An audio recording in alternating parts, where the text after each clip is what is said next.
Hello everyone. आज का जो हमारा लेक्चर है, हम reading and reflecting on text जो बीएड फोर्थ सेमेस्टर का जो सब्जेक्ट है उसका कवर करेंगे। हम लोग टॉपिक जो है मैकेनिक्स ऑफ रीडिंग। ये हमारा यूनिट 2 का बी पार्ट है। मैकेनिक्स ऑफ रीडिंग में हम देखेंगे एनवायरनमेंट स्टडी करेंगे, पोस्चर और स्किल्स जो रीडिंग में होते हैं, यूज होते हैं स्किल्स। Let's start introduction. तो जैसा कि रीडिंग हमने अब इतने हम अपने लेक्चर्स में लैंग्वेज की बात कर रहे थे। अब लैंग्वेज को हम रीडिंग फॉर्म में जब पढ़ते हैं तो क्या प्रोसेस उसका होता है, हम लोग वो स्टडी करेंगे। जैसे रीडिंग क्या है, it is transferring the auditory science to visual science. कहने का मतलब ये, जो हम बोल रहे हैं, सोच रहे हैं, बेसिकली वही हम लिखते हैं, और जो लिखा हुआ होता है वो सेकेंड पर्सन पढ़ता है, तो वो एक विजुअल, देखना, आइज से रिलेटेड, विजन से रिलेटेड। तो रीडिंग यहाँ से शुरू होता है विजुअल साइंस तक, जो हम लोग देखते हैं, पढ़ते हैं और समझते हैं।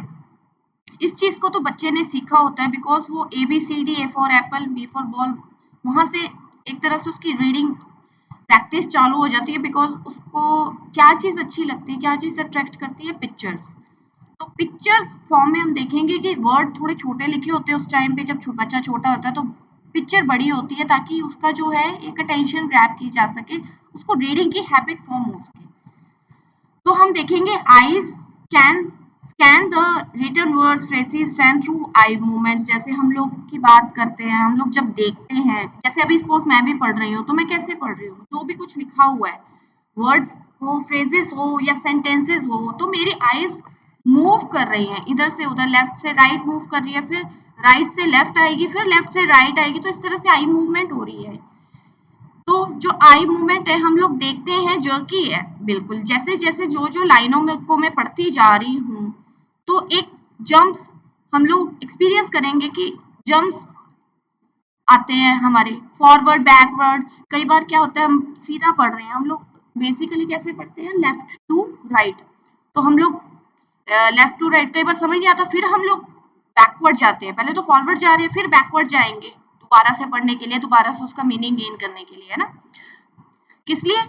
फोकस करने के लिए कि वो वर्ड जो पढ़ा था वो क्या था, एक बार फिर से पढ़ने के लिए, और द फुल सेंटेंस, ताकि उसका हम मीनिंग निकाल सके वो क्या है। तो हम लोग क्या करते हैं, लेफ्ट राइट पढ़ते हैं, फॉरवर्ड भी जाता है, फिर बैकवर्ड जाता है, और कई बार जो है हम लोग कोई नया वर्ड आता है तो वहां पे अटक भी जाते हैं। तो इस दौरान uneven jumps, there are short pauses, हम पॉज लेते हैं। पॉज मतलब रुकना, उसको फिक्सेशन भी कहते हैं।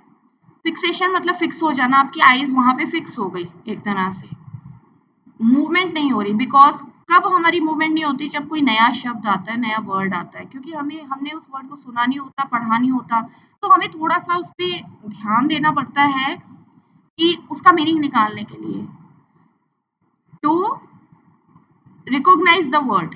हमें क्योंकि नया है तो रिकॉग्नाइज करने के लिए ऑब्वियसली टाइम तो लगेगा। तो ऐसे कितने सारे वर्ड्स होते हैं, है ना। वन पॉज और fixation is called perception span. तो जब हम लोग वो पॉज और फिक्सेशन लेते हैं, उसको परसेप्शन स्पैन कहा जाता है रीडिंग की लैंग्वेज में। और अगर हम लोग डिवाइड करें the number of letters just red in each pause, her pause में हम लोग जितने भी वर्ड्स को कवर करते हैं उसको कहते हैं आई स्पैन। परसेप्शन स्पैन तो हो गया, हम पॉज ले रहे हैं, उसके बाद जितने लेटर्स को हम लोग रीड करते हैं उसको कहते हैं हमारा आई स्पैन। तो आई स्पैन जो हमारा है, जैसे जैसे हमारी एज बढ़ती है वैसे वैसे हमारा जो आई स्पैन बढ़ता जाता है, कि हम कितने वर्ड्स को एक पॉज में पढ़ पा रहे हैं। 3 वर्ड्स हैं, 4 वर्ड्स हैं, 5 वर्ड्स हैं। और ये डिपेंड भी करता है, अगर आपका जैसे साइज की बात हो रही है, अगर आपके अल्फाबेट्स का साइज छोटा है तो आपको बहुत टाइम लगता है पढ़ने में। हम देखते हैं ना कि हमें पढ़ने में टाइम लगता है, क्योंकि हमें बहुत ध्यान से थोड़ा सा टाइम देना पड़ता है उसको। तो reading ability depends upon many factors. तो जैसे अगर हम लोग ये चीज को रीड कर रहे हैं, ये सारी चीजें किस चीज पे डिपेंड करती है, आपकी मेच्योरिटी पे डिपेंड करती है। मेच्योरिटी, और मेच्योरिटी कैसे आती है, जैसे जैसे आपकी एज बढ़ती है वैसे वैसे एक्सपीरियंस बढ़ता है, वैसे वैसे मेच्योरिटी बढ़ती है। कितनी चीजों से आप सीखते हैं, आपका एक्सपीरियंस बढ़ता है बेसिकली। तो किस तरह के फैक्टर्स जो है इस पे डिपेंड करते हैं, जैसे एज हो गया, मेच्योरिटी कि बच्चा कितना बड़ा है, उसकी एज क्या है, उसके बाद उसका एक्सपीरियंस क्या है, शेप ऑफ वर्ड्स। कई बार क्या होता है, वर्ड्स की अगर शेप की बात करें तो आपका जो फॉन्ट है उसका साइज कुछ डिफरेंट होता है, कई बार उसको पढ़ने में ही कितना टाइम लगता है, उसको समझ ही नहीं आ रहा वो लिखा क्या हुआ है।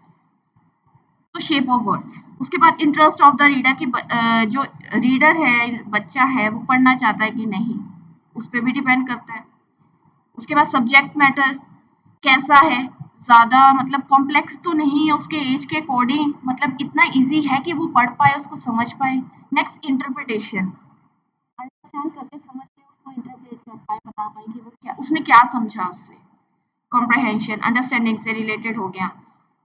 तो overall purpose of reading as well as environment, postures और स्किल्स, ये सब जो है रीडिंग के बेसिस हैं। रीडिंग सब इस पे डिपेंड करती है बेसिकली। हम आगे इसको थोड़ा सा डिटेल में पढ़ेंगे, इनको मैकेनिक्स कहते हैं basically. Environment, environment, posture and skills, mechanics. पहले हम एनवायरमेंट की बात करते हैं। एनवायरमेंट तो जैसे वर्ड आपको पता ही है, एनवायरमेंट मतलब हमारे आसपास की सराउंडिंग कैसी है।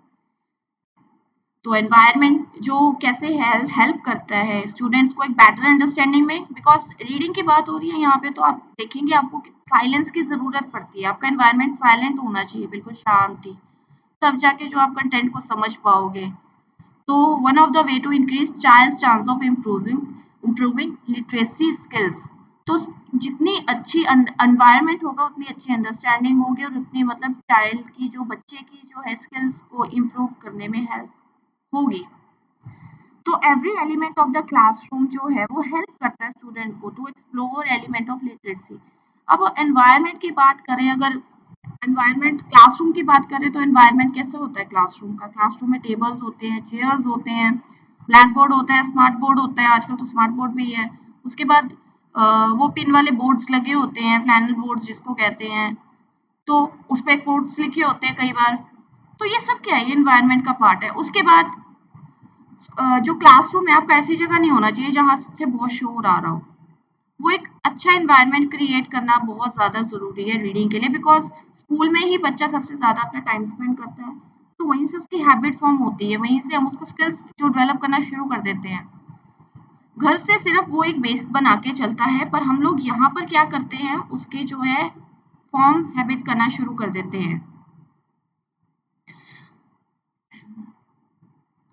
तो रीडिंग एनवायरनमेंट किस चीज़ पे डिपेंड करता है, हमारे जो है कंफर्टेबल फिजिकल फैसिलिटीज। वही अभी मैंने जैसे बात की, टेबल चेयर्स कैसा है, ब्लैक बोर्ड वहाँ पे है अवेलेबल कि नहीं है, स्मार्ट बोर्ड, तो ये सब चीज़ें फिजिकल फैसिलिटी से रिलेटेड है। फिर पीसफुल एनवायरनमेंट, अभी जैसे मैंने कहा साइलेंस होना बहुत ज़्यादा ज़रूरी है।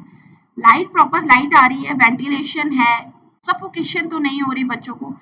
रीडिंग एरिया, ब्रेक्स देने बहुत ज़रूरी हैं। साइलेंस, पीसफुल एनवायरनमेंट इसी से रिलेटेड है ये। उसके बाद प्रिपरेशन इन एडवांस, कि हमने अगर कोई रीडिंग एक्टिविटी करवानी है तो उसकी एडवांस में पहले ही जो है प्रिपेयर उसको करना ज़रूरी है। डिस्ट्रैक्शंस नहीं होनी चाहिए, जहाँ साइलेंस होएगी वहाँ पे डिस्ट्रैक्शंस कम होंगे ऑब्वियसली। इसको थोड़ा सा डिटेल में हम देख लेते हैं। कंफर्टेबल फिजिकल फैसिलिटीज, तो ये चीज़ हमें क्या बताती है कि अच्छा हमें मतलब एक रीडिंग के लिए एक फिजिकल फैसिलिटीज होनी बहुत ज़रूरी है। किस तरह की, कंफर्टेबल फर्नीचर, चेयर अच्छी नहीं होगी, टेबल टूटा हुआ होगा, तो आप खुद बताइए कि आप कैसे मतलब रीड कर पाएंगे, वैसे कैसे आपकी रीडिंग हैबिट बनेगी। तो अच्छा रूम, अच्छा फर्नीचर होना बहुत ज़्यादा ज़रूरी है। अनकंफर्टेबल जो इंफ्रास्ट्रक्चर है वो बैडली जो है इफेक्ट करता है आपकी रीडिंग में, आपकी स्टडी में बेसिकली, क्योंकि रीडिंग से ही आपकी स्टडी हैबिट बनती है। फिर आता है पीसफुल एनवायरनमेंट। पीसफुल एनवायरनमेंट बहुत ज़्यादा ज़रूरी है स्टूडेंट्स के लिए, बिकॉज ये आपके जो रीडिंग में, आपकी एजुकेशन में पॉजिटिव इम्पैक्ट डालता है। आपकी रीडिंग एबिलिटी को एनहेंस करने के लिए पीसफुल एनवायरनमेंट होना बहुत ज़रूरी है, बिकॉज पीसफुल एनवायरनमेंट होएगा तो न्यू आइडियाज़ आएंगे माइंड में रीडिंग करते हुए। तो कंफर्टेबल और पीसफुल एनवायरनमेंट होना बहुत ज़्यादा ज़रूरी है। लाइटनिंग एंड वेंटिलेशन बहुत ज़्यादा ज़रूरी है। अगर प्रॉपर लाइट नहीं आ रही तो आइज़ पे इफेक्ट पड़ता है, आइज़ पे आपके जोर पड़ता है, अगर वहां पे विंडोज नहीं है, वेंटिलेशन, तो वेंटिलेशन प्रॉब्लम होगी। जो वेंटिलेशन प्रॉब्लम होगी तो वहां पे आपको सफोकेशन होगी। तो एक एनवायरनमेंट में ये बहुत ज्यादा मतलब रोल प्ले करता है, इंटीग्रल रोल, कि आपकी वहां पे प्रॉपर लाइटनिंग होनी चाहिए रीड करने के लिए, स्टडी करने के लिए, और प्रॉपर आपकी वेंटिलेशन होनी चाहिए, आपका क्लासरूम अच्छा होना चाहिए।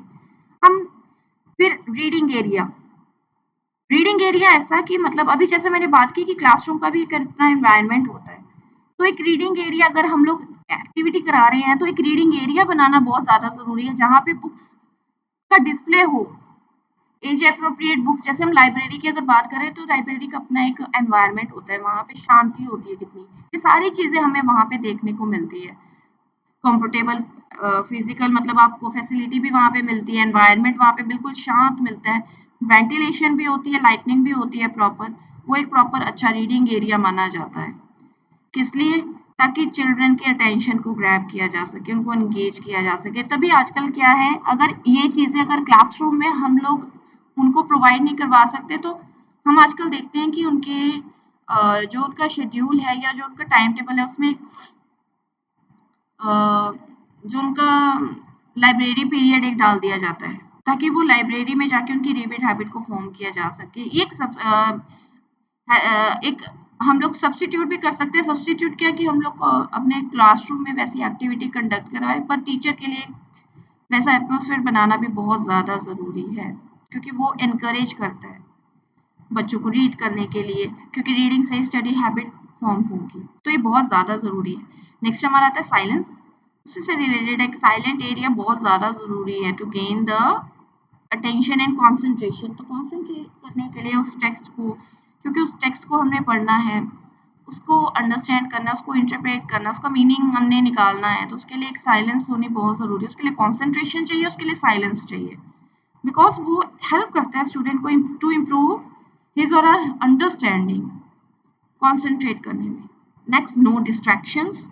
तो इस चीज़ का बहुत ज़्यादा ध्यान रखना चाहिए कि जहाँ पे भी रीडिंग की हम लोग एक्टिविटी कंडक्ट करवा रहे हैं, यहाँ पे जहाँ पे बच्चे पढ़ रहे हैं वहाँ पे कोई डिस्ट्रैक्शन ना हो।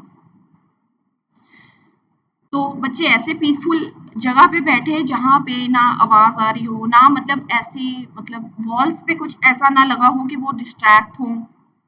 बेसिकली उनकी उसी से रिलेटेड कई बार हम देखते हैं, अगर अगला लाइब्रेरी में भी जाए तो लाइब्रेरी में आप क्या देखते हो, बुक्स, एनवायरनमेंट आपका वैसा होता है, तो वहां पे आप वॉल्स पे भी देखते हो उसी से रिलेटेड कोटेशंस भी लगी होती है। वो क्या है, ताकि आपकी डिस्ट्रैक्शन ना हो। वो एक फोकस क्रिएट करने के लिए होता है, आपका कॉन्सेंट्रेट क्रिएट करने के लिए होता है कि बुक्स आप देख रहे हो और एक आप वॉल्स पे देख रहे हो कोट्स, उसी से रिलेटेड, स्टडी से, रीडिंग से और एजुकेशन से रिलेटेड होते हैं। वो एक एनकरेज करने के लिए होता है, आपको एनकरेज करने के लिए कि आप डिस्ट्रैक्ट ना हो, कि आप कंसंट्रेट करें जो भी आप पढ़ रहे हैं। देन फ्रीक्वेंट ब्रेक्स देना बहुत ज़्यादा ज़रूरी है, क्योंकि स्टूडेंट को एक रिलैक्स होना, एक जगह आप कितनी देर कितने घंटे बैठ के पढ़ सकते हो, इसलिए फ्रीक्वेंट ब्रेक्स बहुत ज़्यादा ज़रूरी है माइंड को रिलैक्स करने के लिए। वरना माइंड जो है एक टाइम जाके क्या होता है, हम लोग पढ़ रहे हैं, एक माइंड इस तरह से आपका मतलब आपकी एनर्जी ड्रेन आउट हो जाती है, आपका माइंड ऐसे थक जाता है, आपका माइंड जो है ना उसको मीनिंग को ग्रैब करना ही बंद कर देता है। आपको ऐसे फील होता है कि आपको समझ ही नहीं आ रहा है ये क्या लिखा है, क्या है, समझ में ही नहीं आ रहा। देन यू बिकम बहुत ज़्यादा फ्रस्ट्रेटेड, आप फ्रस्ट्रेट हो जाते हो, मुझे समझ क्यों नहीं आ रहा है। तो वो आपका माइंड असल में ब्रेक मांग रहा होता है। तो केयरफुल रीडिंग कंसंट्रेशन के बाद स्टूडेंट्स को ब्रेक देना भी बहुत ज़्यादा ज़रूरी है, थोड़ा सा रिलैक्स करने के लिए।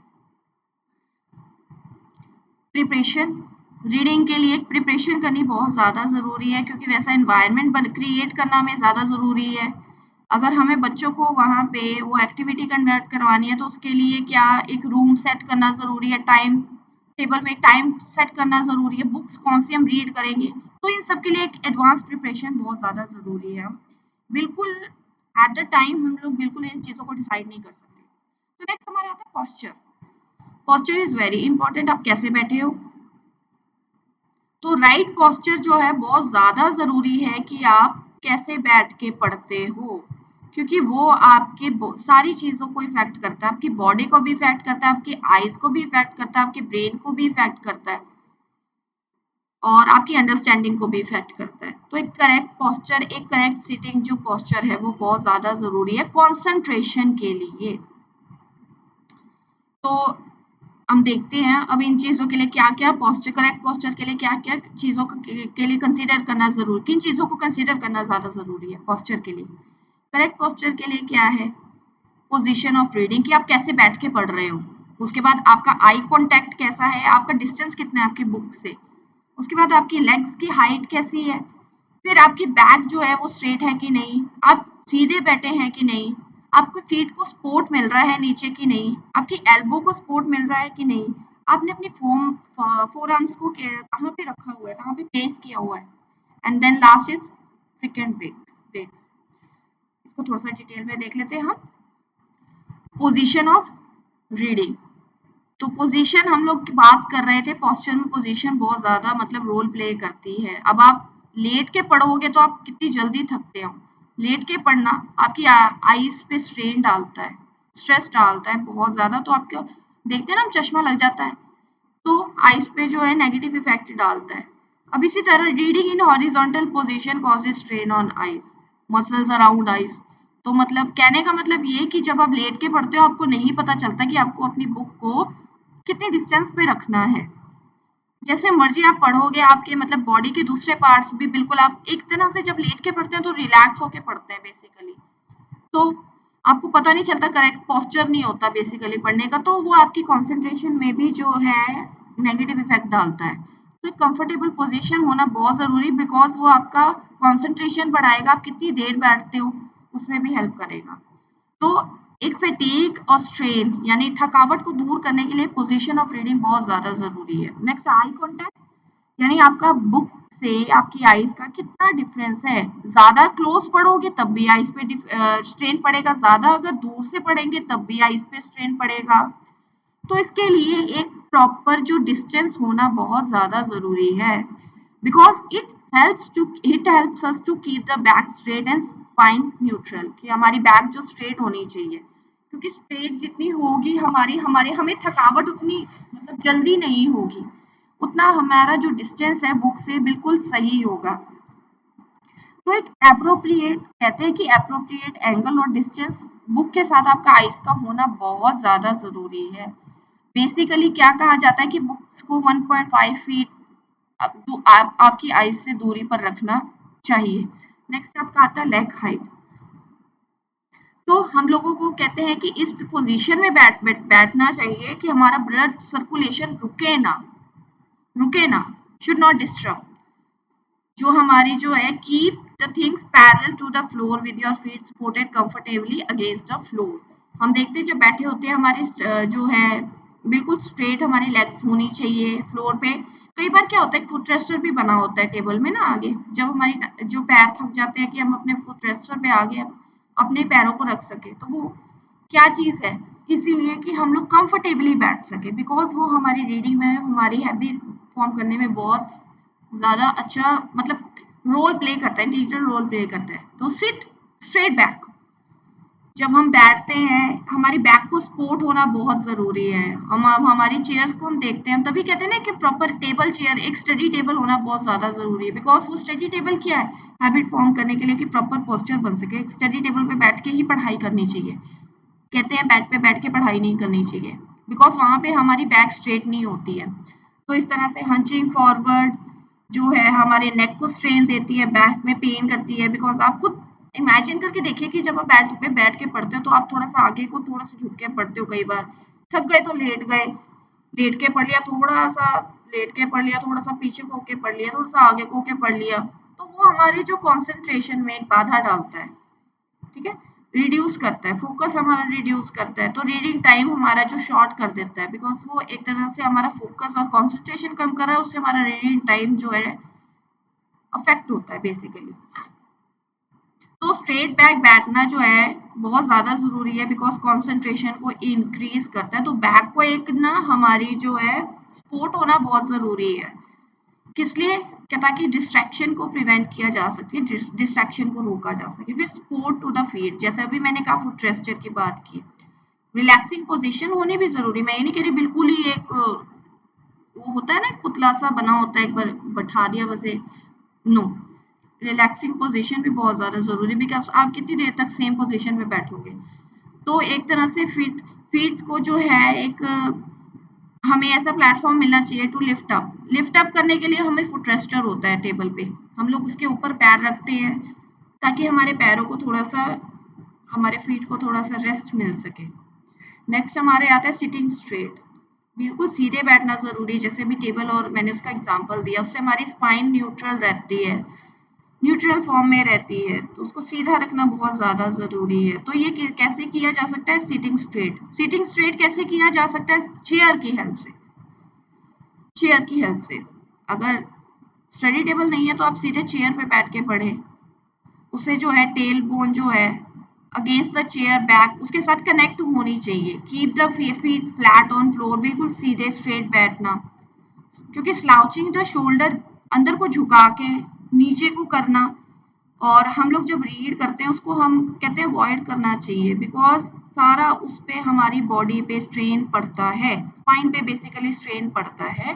उससे क्या है, कई तरह के जो है हमें प्रॉब्लम्स क्रिएट हो सकती हैं, सर्वाइकल वगैरह इसी से होती हैं। आप कितनी देर कैसे बैठ जाओ आपके पोस्चर से, नेक पेन आपको हो सकता है, स्पाइनल पेन हो सकता है।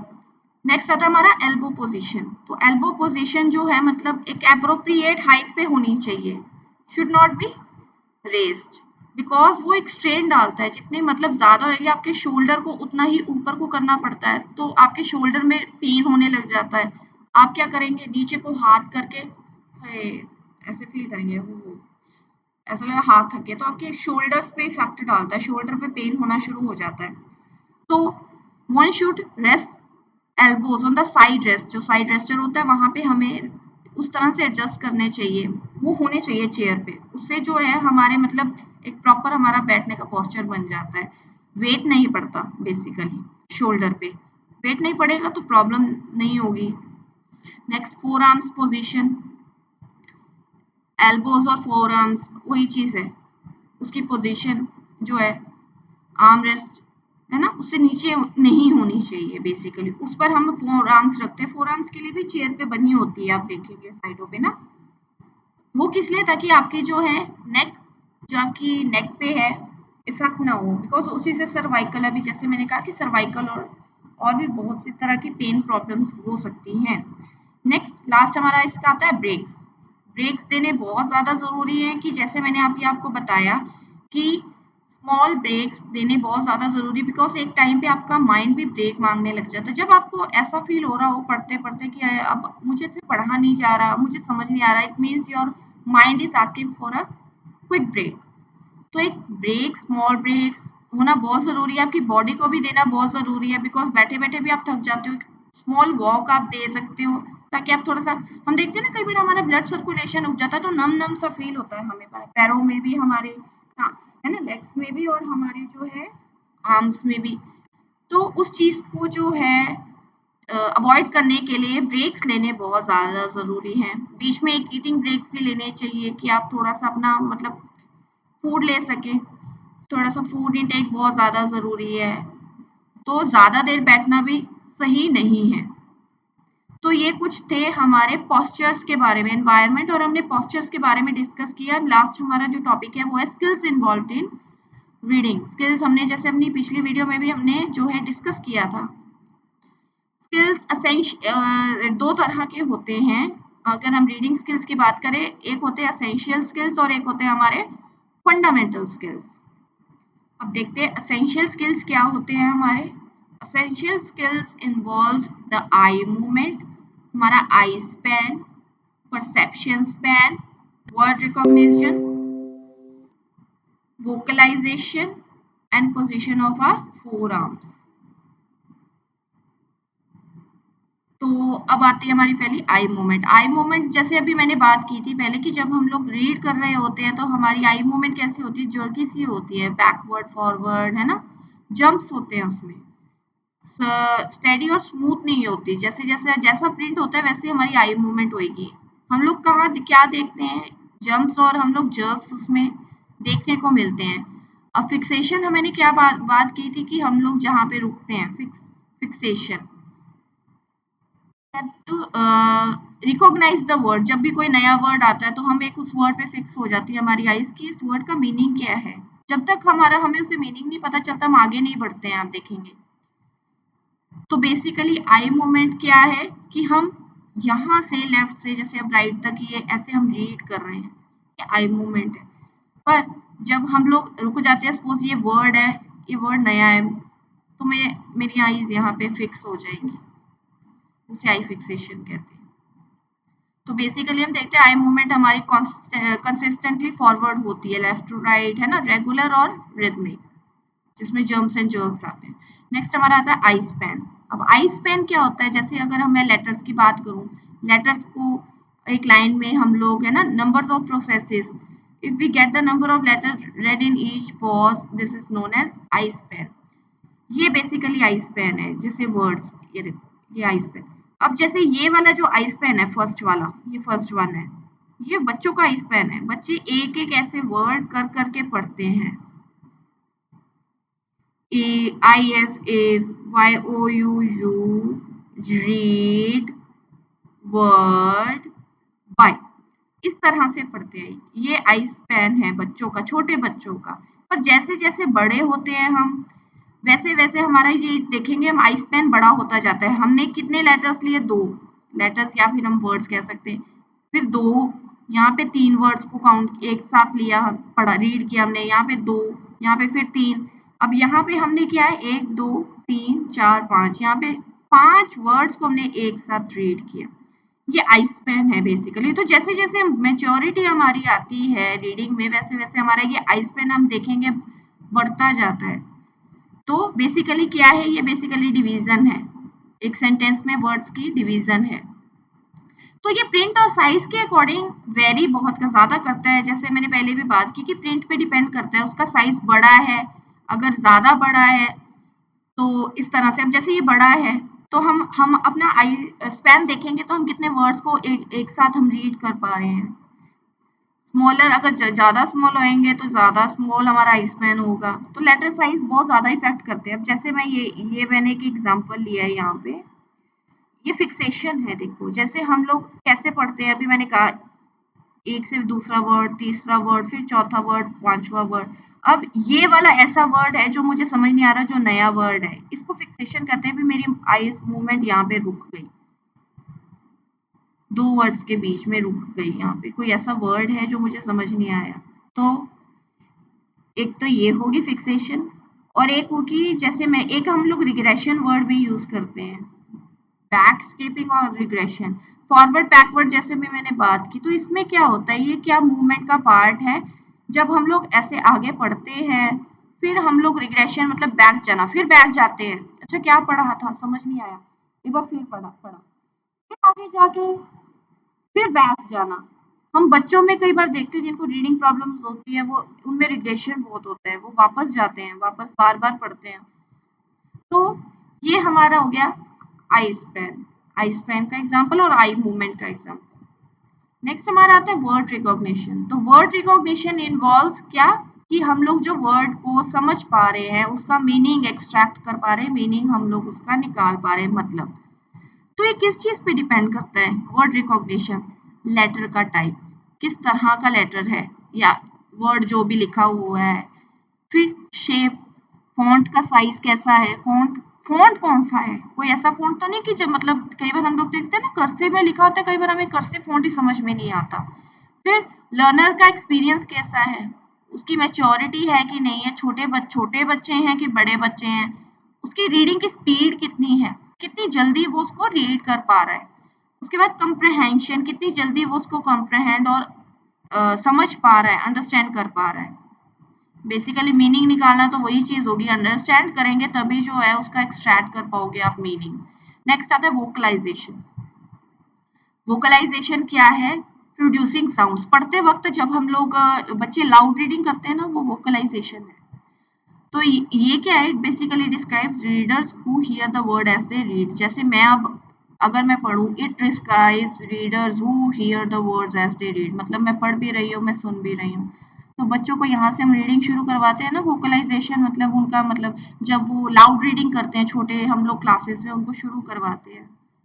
तो बेसिकली क्या है, वोकलाइजिंग बेसिकली क्या करता है, वैसे तो रीडिंग को कहते हैं कि स्लो, जैसे जैसे बड़े होते हैं वैसे वैसे वोकलाइजेशन कम होती जाती है, पर छोटे ब्रेन में हम लोग उनको वोकलाइजेशन की ही आदत डालते हैं ताकि वो हमें भी पता चले कि वो वही जहाँ पे उन्होंने फिंगर रखी है वही चूज, वही वर्ड को वो लोग पढ़ रहे हैं और वही वर्ड को वो लोग सही प्रोनाउंस कर रहे हैं, वही वो वर्ड को वो लोग रीड कर रहे हैं।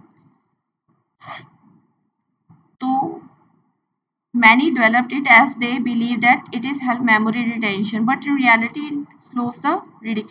Basically क्या कहा जाता है कि memory retention पे help करता है, but ऐसा नहीं है, ये reading को slow कर देता है, because आपकी finger चलती रहती है जब तक आप बोलोगे नहीं।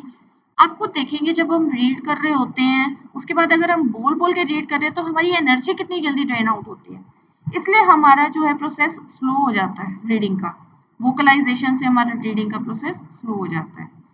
तो ये हमने असेंशियल जो है स्किल्स पढ़ी है, असेंशियल स्किल इसलिए कहा गया है बिकॉज आप देखेंगे छोटे ग्रेड से ये बच्चों को ये चीजें सिखानी, हम लोग रीडिंग हैबिट उनकी फॉर्म करने के लिए शुरू कर देते हैं ना। लास्ट आता हमारा रिग्रेशन, रिग्रेशन में जब बच्चे, अभी मैंने बताया ये रिग्रेशन है कि हम जब बच्चे बार बार पीछे पढ़ते हैं, दोबारा उस वर्ड को पढ़ते हैं, ये वर्ड पढ़ा फिर ये वर्ड पढ़ा फिर वापस दोबारा आके ये वर्ड पढ़ा, ये हो गया रिग्रेशन, मतलब backward movement of the eye while reading line of a text. यहाँ तक मैंने पढ़ा फिर मैं वापस आई, backward movement of the eye while reading of a text. तो यहाँ पे क्या है, जो रीडर स्टूडेंट है वो बार बार जो है चेक करता रहता है, बार बार फ्रिक्वेंटली, तो रीरीड करता है, रीरीड करता है जो भी उसने पीछे पढ़ा है वर्ड्स को, दोबारा वर्ड्स को पढ़ता है, कहीं कहीं कोई अगर डिफिकल्ट वर्ड या कोई ऐसा मतलब न्यू वर्ड आ जाता है तो दोबारा उसको जाके पढ़ेगा। तो ये रिग्रेशन बार बार हमें छोटे बच्चों में देखने को मिलती है, ऊपर रकन while attempting to take such long span. तो स्टूडेंट्स क्या करते हैं, miss essential words and relationship, because regression जो है कि किस चीज में मतलब इफेक्ट करता है, उनके वो वर्ड्स को आपस में कनेक्ट नहीं कर पाते। अब एसेंशियल वर्ड्स आपस में अगर ये दोनों वर्ड्स लिखे हुए हैं उसके बाद एंड फिर रिलेशन, अभी इन चार वर्ड्स को जोड़कर कोई मीनिंग निकल रहा है ना, तो अगर वो रिग्रेशन बार बार पीछे पीछे जाएंगे तो वो आगे के वर्ड्स को जोड़ नहीं पाएंगे, तो जोड़ नहीं पाएंगे तो वो उनका रिलेशनशिप नहीं बन पाएगा, रिलेशनशिप नहीं बन पाएगा तो वो जो है मीनिंग एक्सट्रैक्ट नहीं कर पाएंगे। तो ये रहे एसेंशियल स्किल्स। लास्ट हमारे आते हैं फंडामेंटल स्किल्स। फंडामेंटल स्किल्स में इन्वॉल्व होते हैं phonemic awareness, phoenix, fluency, vocabulary and last comprehension. तो इसको लास्ट को भी हम लोग एक थोड़ा सा डिस्कस कर लेते हैं। फोनेमिक अवेयरनेस, फोनेमिक अवेयरनेस क्या होती है, it is the smallest unit of sound. हम लोग कल भी हमने बात की थी, फोनेटिक्स फोनेमिक ये सब आपके साउंड से रिलेटेड है, जो भी आपके माउथ से जो भी साउंड प्रोड्यूस आप करते हो। तो ये क्या है, इट इज एन एबिलिटी जिसमें जो है listeners are able to hear, हम लोग सुन रहे हैं, आइडेंटिफाई कर रहे हैं, फिर मैनिपुलेट साउंड्स इन स्पोकन वर्ड्स और फोनेम्स। तो बेसिकली 44 इंग्लिश लैंग्वेज में फोनेम्स माने जाते हैं, जिसमें साउंड्स जो है लेटर्स के जो साउंड्स रिप्रेजेंट करते हैं, जब हम कंबाइन करते हैं कई बार, एक तो सिंगल एबीसीडी के सिंगल साउंड्स होते हैं, कई बार हम लोग जब लेटर्स को कंबाइन करते हैं तो भी वो साउंड्स निकालते हैं, तो जो साउंड्स होते हैं उसको फोनेम्स कहा जाता है। तो बेसिकली इंग्लिश लैंग्वेज में 44 फोनेम्स कहे गए हैं, जैसे टी एच अलग अलग है, अगर दोनों को साथ मिला दिया तो थ बन गया, द भी बन जाता है थ। जैसे फॉर एग्जांपल मैंने लिख दिया जैसे H A T, because H A और टी का अपना अलग अलग डिफरेंट साउंड्स है, तो इसमें 3 फोनेम्स माने जाएंगे। स्टॉप, अब स्टॉप में एस का अलग साउंड है, टी का अलग साउंड है, ओ का अपना अलग साउंड है और पी का अपना डिफरेंट साउंड है, तो इसमें 4 फोनेम्स हो गए। अब अगर मैं यहाँ पे ये लास्ट वर्ड की बात करूँ, ये लिखा है शॉप, पर इसमें 3 फोनेम्स क्यों है, बिकॉज ये दोनों जो अल्फाबेट्स मिलके अपना अलग साउंड क्रिएट कर रहे हैं।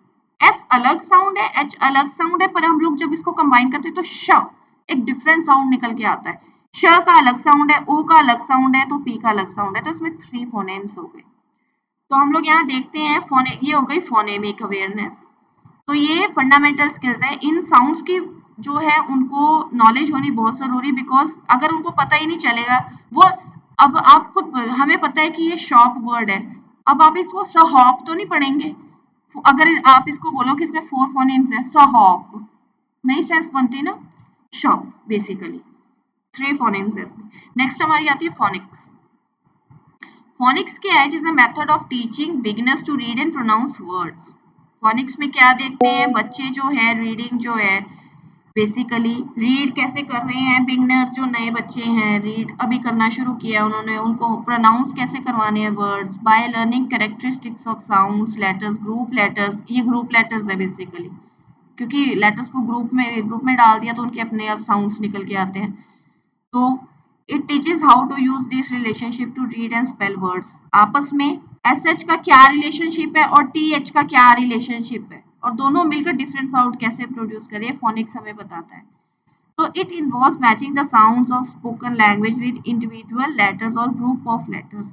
फॉर एग्जाम्पल जैसे के है, के को हम लोग कैसे साउंड, सी भी कई बार के का साउंड निकालता है, सी ए टी कैट, कैट के का साउंड है ना, के का अपना साउंड तो है ही, सी के भी कई बार क का साउंड निकल के आता है, और सी एच भी, सी एच केमिस्ट साउंड निकल के आया।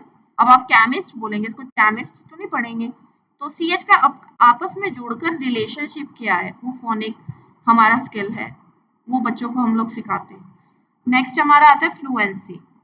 फ्लुएंसी में क्या है, बेसिकली जब हम लोग धीरे धीरे मतलब अच्छे से हमारी उसमें स्पीड बन जाती है, बेसिकली रीड करते हैं हम, स्पीक करते हैं ना हम लोग, जो है टेक्स्ट को हम लोग एक्सट्रैक्ट करने मीनिंग उसके अच्छे से शुरू कर देते हैं without any stops, without any regression, है ना। हम लोग अच्छे से वर्ड को डीकोड मतलब उसका मीनिंग निकालना, अच्छे से मीनिंग निकाल पाते हैं बिना किसी रेग्रेशन के, बिना किसी फिक्सेशन के, उसको कहते हैं हम फ्लुएंसी। तो वो धीरे धीरे आती है फ्लुएंसी। फ्लुएंसी का मतलब होता है to read efficiently, to read quickly and to read accurately with correct phrasing and intonation, correct pronunciation. तो वो फ्लुएंसी में आता है। आपकी स्पीड, बेसिकली हम इसमें स्पीड देखते हैं कि आपकी स्पीड बढ़ जाती है। नेक्स्ट हमारा आता है वोकैबुलरी। वोकैबुलरी आते हैं आपके वर्ड्स। तो एक स्ट्रॉन्ग ओरल वोकैबुलरी बहुत ज़्यादा ज़रूरी है डेवलप करने के लिए रीडिंग फ्लुएंसी और कॉम्प्रहेंशन, बिकॉज आपके पास अगर स्ट्रॉन्ग वोकैबुलरी नहीं होगी, वोकैबुलरी मीन्स आपको वर्ड्स के मैक्सिमम वर्ड्स के मीनिंग्स पता है, तो अगर आपको मीनिंग्स नहीं पता होंगे तो आपको बार बार जो है फिक्सेशन आपकी रीडिंग में आपको देखने को मिलेगी, बार बार रिग्रेशन होगा, बार बार आपको मतलब उस वर्ड का मीनिंग ढूंढने की ज़रूरत पड़ेगी। तो उससे क्या होता है, आपकी फ्लुएंसी भी अफेक्ट होती है, आपकी कॉम्प्रहेंशन, आप उसका मीनिंग नहीं निकाल पाओगे, उसको समझ नहीं पाओगे। तो जितनी बड़ी आपकी वोकैबुलरी होगी उतनी ईजी आपको जो है मीनिंग निकालने में टेक्स्ट का ईजी रहेगा। तो इसलिए वोकैबुलरी कहते हैं ना, अच्छी वोकैबुलरी यानी बहुत ज़्यादा ज़रूरी है। नेक्स्ट लास्ट हमारा आता है कॉम्प्रहेंशन। कॉग्निटिव प्रोसेस है कॉम्प्रहेंशन, जिसमें हम लोग जो है टेक्स्ट को समझने की कोशिश करते हैं, उसका मीनिंग निकालने की कोशिश करते हैं। वाइस वर्सा चलता है। देखो वोकैबुलरी अच्छी होगी तो कॉम्प्रहेंशन भी अच्छी होगी। तो वोकैबुलरी डेवलपमेंट बहुत ज़्यादा ज़रूरी है कॉम्प्रहेंशन के लिए, बिकॉज जितने अच्छे वर्ड्स की आपको नॉलेज होगी उतनी अच्छी आपकी कॉम्प्रहेंशन होगी। तो ये हमने कुछ डिस्कस किए आज mechanics of reading. I hope आपको मैकेनिक्स ऑफ रीडिंग समझ में आ गए होंगे, जिसमें हमने डिस्कस किए हमारे जो है एनवायरनमेंट, पॉस्चर और स्किल्स जो है रीडिंग में एसेंशियल और फंडामेंटल स्किल्स ज़रूरी होते हैं रीडिंग के लिए। आई होप आपको ये कंसेप्ट क्लियर हुआ होगा। एंड आपको अगर मेरी वीडियो अच्छी लगी तो लाइक कीजिए, शेयर कीजिए और मेरा चैनल ज़रूर सब्सक्राइब कीजिए। See you in the next video. Thank you.